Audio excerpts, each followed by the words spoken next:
Not only is this the first year that I've actually seen every single Best Picture nominee, but I also saw them all in theaters. So last week, I hit the craziest double feature of the year with Anatomy of a Fall and Zone of Interest, which checked off the final 2 of 10 Best Picture nominees that I needed to see in theaters. And all I can say is that this is a very, very strong group of films. So today, I want to rank all 10 of the Best Picture nominees, and at the end of the video, also give you guys my 10 films that I personally would have nominated for Best Picture out of the 120 that I watched in 2023. And before we get into it, let me know your ranking for all 10 of these films, as well as a few of the films that didn't make this list that you think should have been nominated for Best Picture in the comments down below. But don't waste any more time, let's get into it. So here is the list of our 10 films, and again, I truly don't hate any of these films. I just like them all to a varying degree. Starting off the list, something has to be in last place, and for me in 10th place, that is The Zone of Interest at a 7 out of 10. This was my 43rd ranked film out of all 120 2023 movies that I saw, and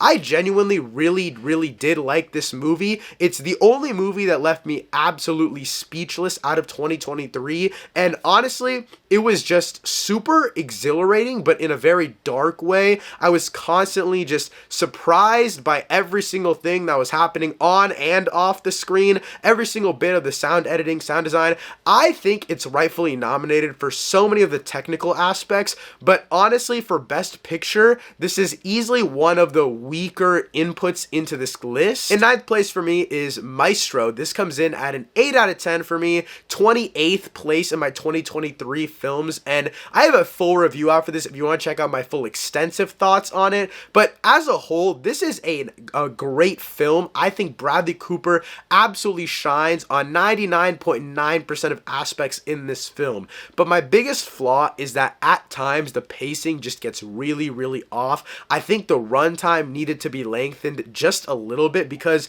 the story is telling so much, and I honestly understand why people say it's Oscar bait, why people think it's just a super pretentious film, but the romance really works for me. I didn't necessarily need them spending so much time on the musical elements, and so I feel like the romance aspect of this film was catered to me really well. That's why I personally enjoyed it a lot. Again, check out my full review for more thoughts on it. But moving up the list, in 8th place for me is Killers of the Flower Moon. This is an 8.5 out of 10 for me, ranked 22nd in my 2023 films. This is obviously Martin Scorsese's big masterclass of a film, and honestly, this movie is absolutely amazing.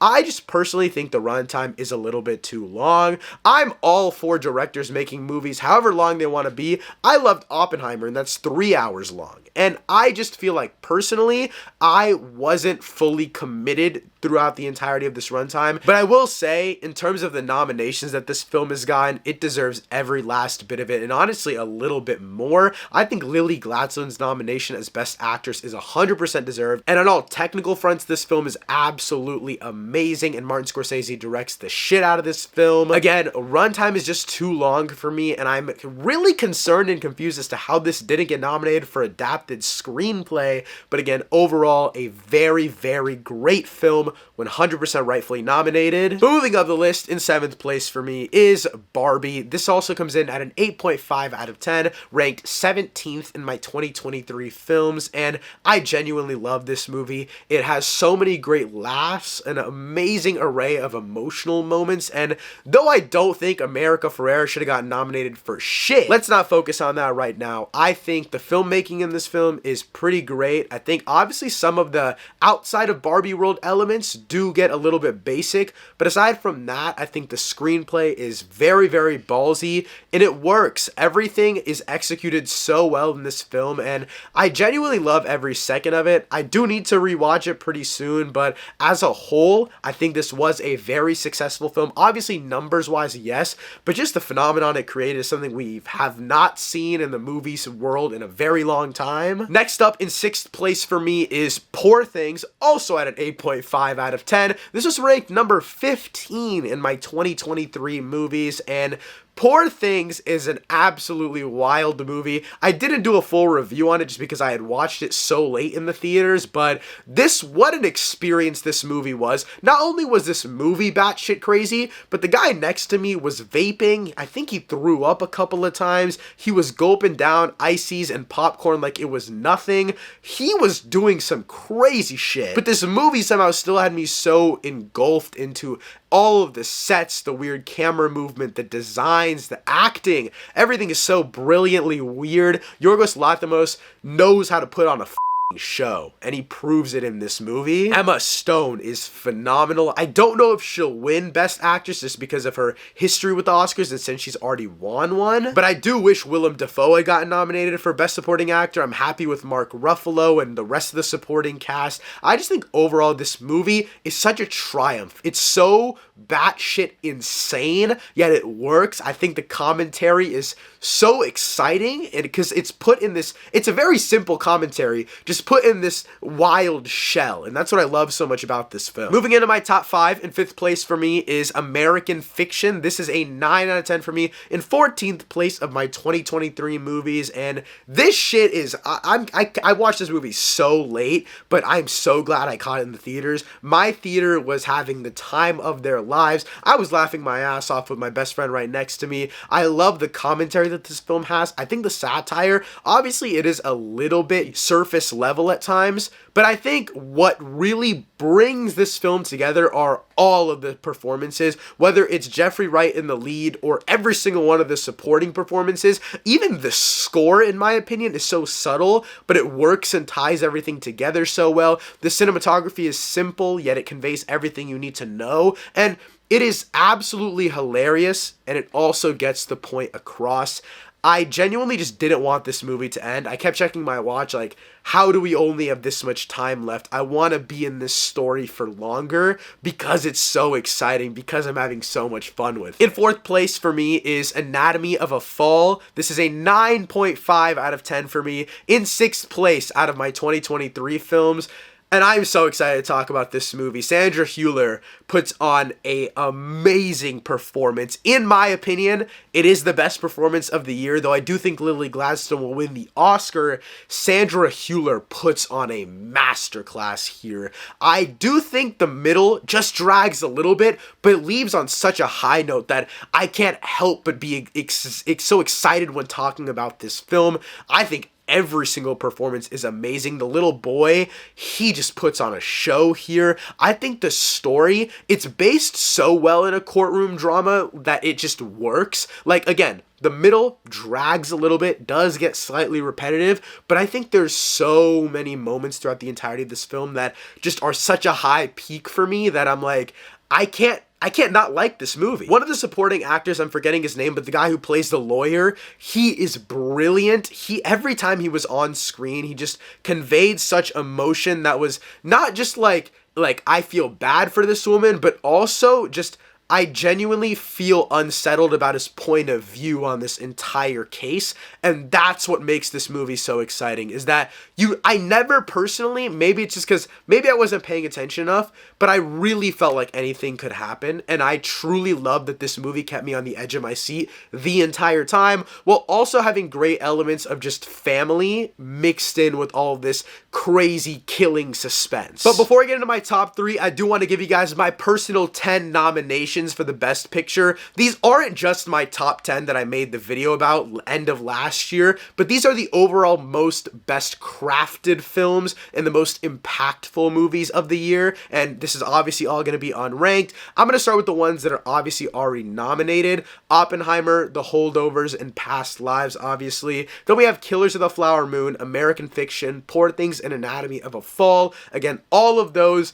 amazing films. No, they're not in my top 10 by any means. I mean, some of them are, but most of them aren't. But they're still just so well crafted that I can't not nominate them for Best Picture. And then the non-nominated ones that I'd add are, firstly, Across the Spider-Verse. I don't know why they don't nominate animated movies for anything other than just Best Animated Picture. I wish they got nominated for score, cinematography, all those things. For some reason, they just don't. Then we have All of Us Strangers. I also got to catch this one in theaters, and this movie absolutely blew me away. broke my heart. And it's Paul Mescal, Andrew Scott. They just put on a masterclass for every single millisecond of this film, and I was bawling my ass off. This movie changed my fucking life, and I really wish that it got more recognition at the Oscars just in general. And speaking of more recognition at the Oscars, Iron Claw, the Iron Claw. This would be my Best Picture winner right behind Oppenheimer. Obviously, Oppenheimer's great. I would also give Iron Claw not only a nomination for Best Picture, but Best Score, Best Lead Actor, and Cinematography as well.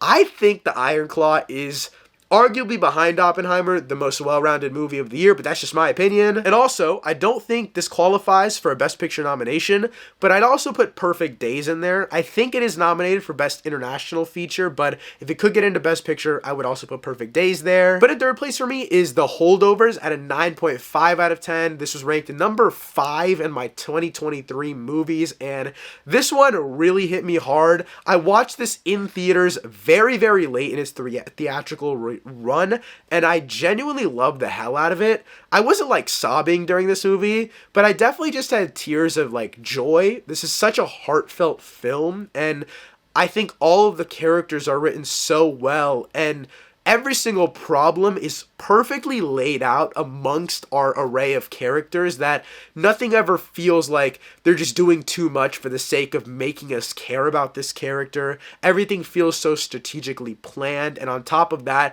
it is a beautiful film. I mean, it's gorgeous. The score is amazing, and this story, again, very simple. It's just about a kid. He goes to boarding school. He doesn't go home for the break. And he has these experiences with a teacher and a cook.